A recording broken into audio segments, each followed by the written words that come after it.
স্বামী বিবেকানন্দ এক সময় বলেছিলেন, গীতা ছেড়ে ফুটবল খেলো।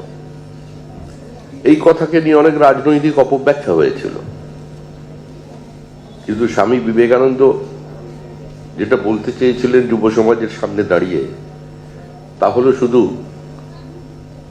পুজোকে অলংকার বানিয়ে ভক্তির আরাধনার মধ্যে দিয়ে প্রকৃত সত্য থেকে আমরা যেন দূরে সরে না যাই, আমাদের প্রকৃত লক্ষ্য থেকে আমরা যেন লক্ষ্যভ্রষ্ট না হই।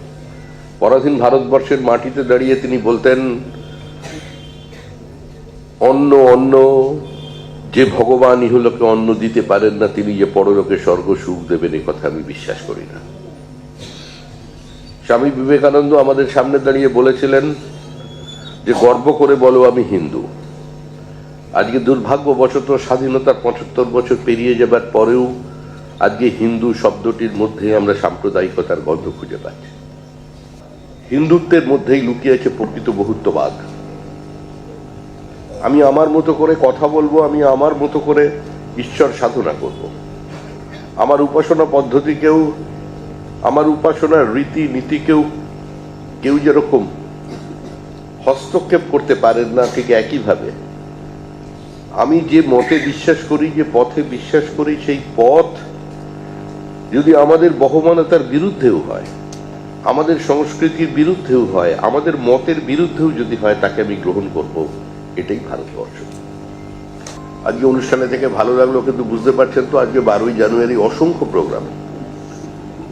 সকালবেলা স্বামীজির বাড়িতে গিয়েছিলাম, সেখানে গিয়ে একটি অভূতপূর্ব দৃশ্য দেখলাম যে স্বামীজির থেকেও বড় স্বামীজি সেখানে বিদ্যমান। এই অবস্থার মধ্যে দিয়ে এখন আমরা আছি, আপনারাও আছেন। যারা ক্রীড়া ক্ষেত্রে আছেন তারা কি অবস্থা সম্মুখীন হচ্ছেন তারা জানেন। কিন্তু আবার বলছি, আজকের এই অনুষ্ঠানটা কোনো রাজনৈতিক দলের অনুপ্রেরণা থাকতে পারে, কিন্তু সম্পূর্ণ রাজনৈতিক অনুষ্ঠান নয়। আপনারাও যারা এসেছেন, আপনারাও ফিরে যাবেন কোনো রাজনীতি মনস্ক হয়ে নয়, তবে অবশ্যই বর্তমান পরিস্থিতি সম্পর্কে আপনাদের সচেতন হতে হবে। কারণ না হলে আগামী দিনে এখানে আপনি স্বামী বিবেকানন্দের ছবি রেখে তার উপরে মাল্যদান করতে পারবেন না, যেভাবে আজকের দিনে বাংলাদেশে করা যাচ্ছে। ইসকন থেকে প্রচার করা হতো, এই জগতে আছে যত নগরাদি গ্রাম, সর্বত্র প্রচার হবে মোর এই নাম। যারা বাংলা ভাষায় কথা বলেন, যাদের ইতিহাসের সঙ্গে শ্রী চৈতন্যদেব জড়িত, যে মাটিতে দাঁড়িয়ে শ্রী চৈতন্যদেব একাধিপত্যের বিরুদ্ধে, অত্যাচারের বিরুদ্ধে সংঘবদ্ধ করেছিলেন মানুষকে, সেই শ্রী চৈতন্যের নামগান কিন্তু বাংলাদেশে হচ্ছে না।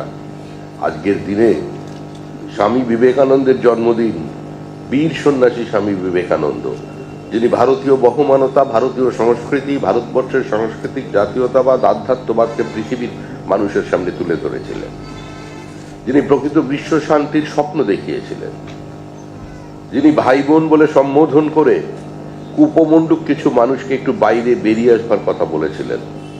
আজকে সেই পশ্চিমবঙ্গে দাঁড়িয়ে, সেই স্বামীজির জন্মভিটেতে দাঁড়িয়ে তারই কথিত সংস্কৃতি, তারই পরম্পরা, তার আধ্যাত্মবাদ আজকে আক্রান্ত হচ্ছে, রক্তাক্ত হচ্ছে, ক্ষতবিক্ষত হচ্ছে। এটা তো পরাধীন ভারতবর্ষ নয়, স্বাধীন ভারতবর্ষ। স্বাধীন ভারতবর্ষে আমরা স্বাধীনতা নিয়ে বেঁচে থাকি। যে স্বাধীনতা শুধু রাজনৈতিক স্বাধীনতা নয়, আমার আত্মার স্বাধীনতা, আমার অন্তরের স্বাধীনতা, আমার ইচ্ছার স্বাধীনতা, আমার মত প্রকাশের স্বাধীনতা। আমি ফুটবল খেলবো কি ক্রিকেট খেলবো সেটা ঠিক করব আমি, আমার স্বাধীনতা। আমি সাঁতারে অংশগ্রহণ করব নাকি আমি জ্যাভলিন থ্রোয়ার হব, সেটা আমার স্বাধীনতা, আমার ইচ্ছা। এই ইচ্ছাটাকে রাখতে হবে, স্বপ্নটাকে বাঁচিয়ে রাখতে হবে। স্বপ্নের মৃত্যু যাতে না ঘটে, প্রত্যাশার অপমৃত্যু যাতে না ঘটে, তার জন্য আপনার সবাই সঙ্গবদ্ধ থাকবো আজকে স্বামী বিবেকানন্দের এই আবির্ভাব দিবসে। সবাই আনন্দে থাকবেন, ভালো থাকবেন। স্বামী বিবেকানন্দ অমর রহে, স্বামী বিবেকানন্দ লৌহ প্রণাম। নমস্কার। আমি আরেকটি অনুষ্ঠানে যাচ্ছি, মার্জনা করবেন। বাংলা হান্টের আরো খবর দেখতে নজর রাখুন। বাংলা খবর মানেই বাংলা হান্ট।